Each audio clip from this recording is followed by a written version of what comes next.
ABC ન્યૂઝમાં આપનું સ્વાગત છે। રામાધાણી સેવા કેમ્પમાં જય ગોગા મિત્ર મંડળનું સેવાકીય યોગદાન। પાટણ જિલ્લાના સરસ્વતી તાલુકાના વાગડોદ અને વદાણી વચ્ચે પાટણ ડીસા હાઈવે માર્ગ પર આવેલા શ્રી રામાધાણી સેવા કેમ્પ નકડંગ ધામ વાગડોદ ખાતે સુરતમાં રહેતા રબારી સમાજના જય ગોગા મિત્ર મંડળ ગ્રુપ દ્વારા સેવાકીય યોગદાન આપવામાં આવ્યું હતું। રામાધાણી સેવા કેમ્પ ખાતે વર્ષના 365 દિવસ ભક્તો અને યાત્રાળુઓની સેવા કરવામાં આવશે। આ સેવાકીય કાર્યને ધ્યાનમાં રાખીને જય ગોગા મિત્ર મંડળ દ્વારા અંદાજે 6 લાખની કિંમતની વિવિધ ખાદ્ય સામગ્રીનું દાન કરવામાં આવ્યું હતું।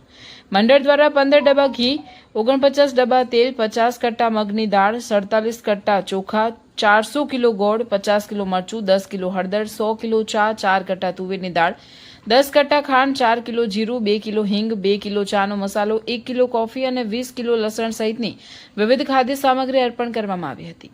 જય ગોગા મિત્ર મંડળના સ્વયંસેવકો લાંબા સમયથી સુરતમાં રહેતા હોવા છતાં વતન અને સમાજ સાથે જોડાયેલા રહી વિવિધ સેવાકીય કાર્યોમાં સક્રિય ભાગ લે છે। જ્યાં પણ સેવા કાર્યની જરૂરિયાત હોય ત્યાં ગ્રુપના સભ્યો હાજર થઈ સમાજ સેવાનું ઉત્તમ ઉદાહરણ પૂરું પાડે છે। રામાધાણી સેવા કેમ્પ ખાતે પણ રબારી સમાજના મોતીભાઈ, સુરેશભાઈ, જયેશભાઈ, કમસીભાઈ, રમેશભાઈ, અલ્કેશભાઈ, દશરથભાઈ, મહેશભાઈ, ભરતભાઈ, અમૃતભાઈ અને રોહિતભાઈ સહિતના સેવાભાવી ભાઈઓ સેવા આપી રહ્યા છે। જય ગોગા મિત્ર મંડળના સેવાકીય યોગદાનથી રબારી સમાજનું ગૌરવ વધ્યું છે તેમજ ભક્તોની સેવામાં એક મહત્વપૂર્ણ સહયોગ મળ્યો છે। રિપોર્ટર પ્રવીણભાઈ પંચાલ।